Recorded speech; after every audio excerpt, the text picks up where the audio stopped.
Hello and welcome to the Silver Butterfly.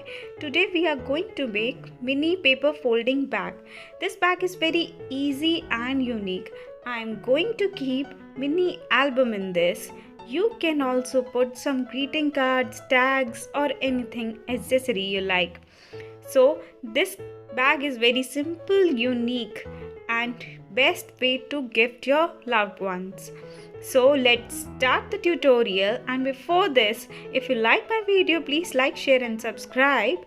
And now let's go.